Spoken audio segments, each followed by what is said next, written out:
fire and enter Jannah. فوائد بر الوالدين. الفائدة الأولى أن بر الوالدين من الإيمان، ولذلك ذكر من كتب في شعب الإيمان بر الوالدين شعبة من شعب الإيمان. So the benefits now, our Shaykh is going to discuss some of the benefits of being righteous to one's parents.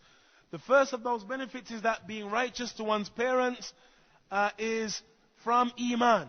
That is from Iman, and for that reason, some of the scholars who have written concerning the branches of Iman have enumerated being righteous to one's parents, a branch from the branches of Iman. كذلك حفظكم الله أن بر الوالدين من أفضل العبادات وأجل الطاعات، وهو مقدم على كثير من العبادات كالجهاد في سبيل الله. The fact that birrul walidain and being righteous to one's parents is from the best of the acts of obedience and from the best of the acts of worship. And so that likewise is enumerated amongst the acts of righteousness and the acts of worship. الثالث أنه من أعظم الطرق الموصلة إلى الجنة والتي تنقذ صاحبها من النار. Thirdly, that it is from the greatest of the means to Jannah and from the greatest of the things that save a person from the fire. أنها من أعظم أسباب البركة في الدنيا، البركة في العمر والبركة في المال والبركة في الولد.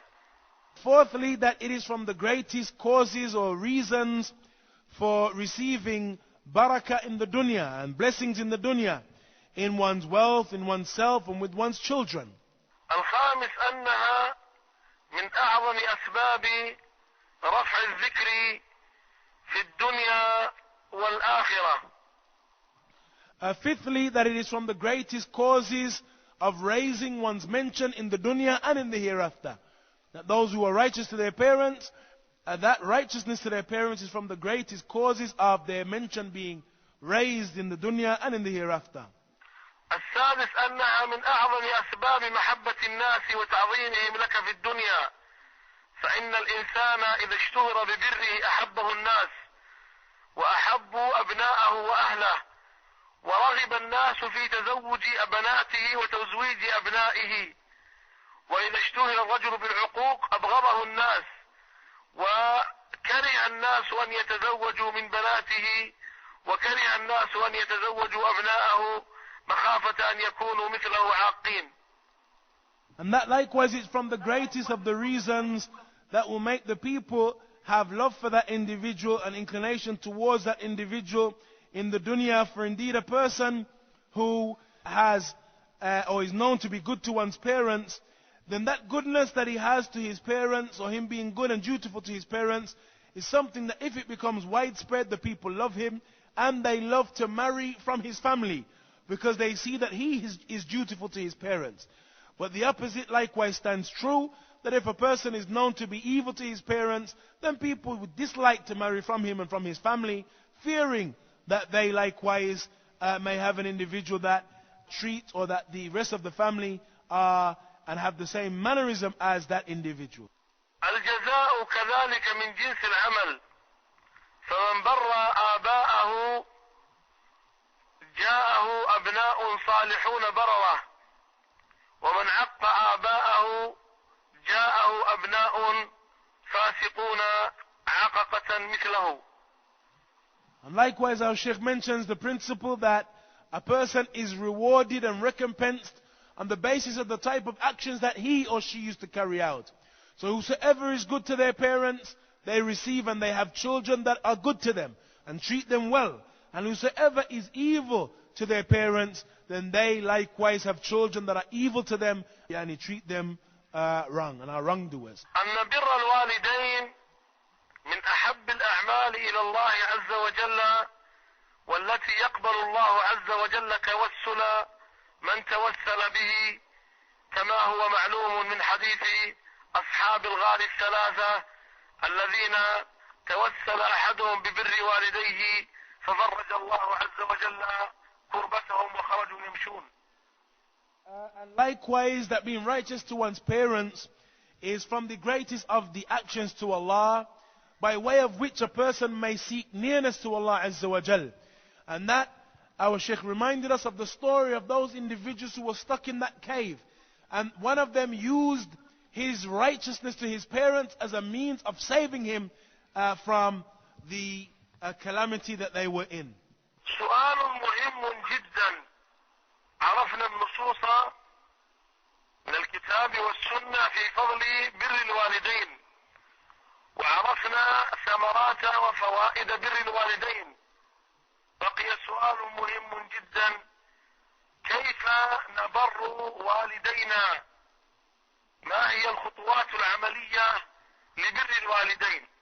So here is a very important question, and that is, we've been acquainted with the text around the virtue of being righteous to one's parents, the fruits of being righteous to one's parents, and how that is beneficial.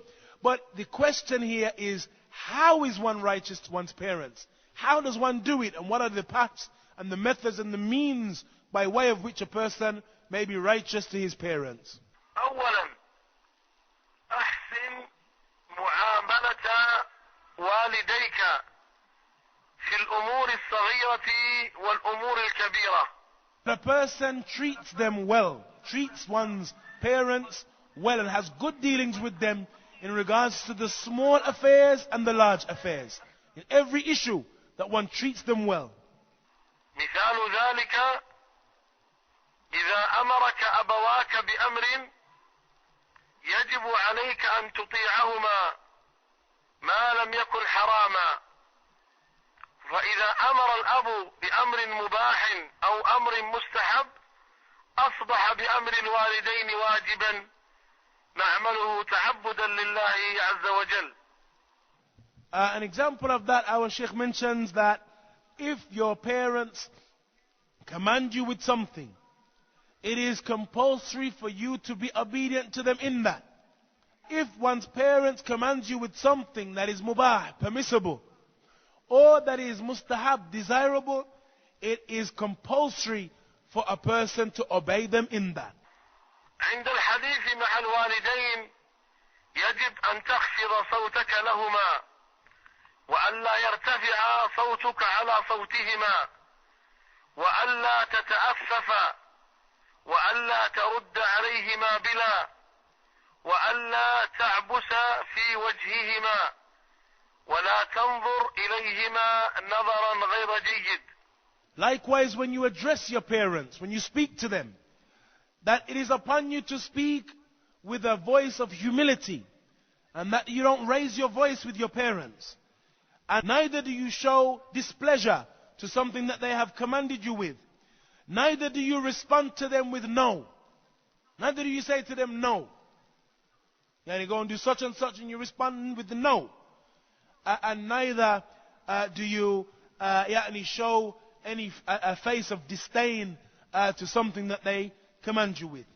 إذا دعاك أبوك أو أمك يجب عليك أن تبادر بالجواب وأن تجيب بأحب العبارات إليهما، كأن تقول: لبيك يا أمي، أو لبيك يا أبي، أو نعم يا أمي، أو نعم يا أبي، أو نحوها من الكلمات.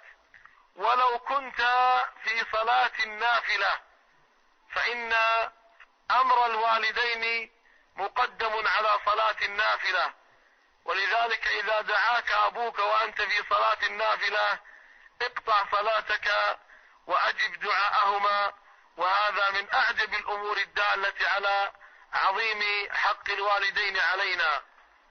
And he mentioned that if your parents call you, then when you respond to them with the most beloved response to them, by saying, Labaik, O my mother, yani, I am here at your service, O my mother, or I am here at your service, O my father, or yes, O my mother, or yes, O my father. And he mentioned likewise that you should respond to them even if you're in Salatul Nafila. Even if you're in the supererogatory prayer, and you're establishing the supererogatory prayer, it is upon you to cut your prayer to respond to them. If it is a supererogatory prayer, that you cut that prayer and respond to them. For indeed responding to them has more right than that supererogatory prayer, and that is something that many misunderstand or don't comprehend, and that our Shaykh mentioned will highlight the great station and treating one's parents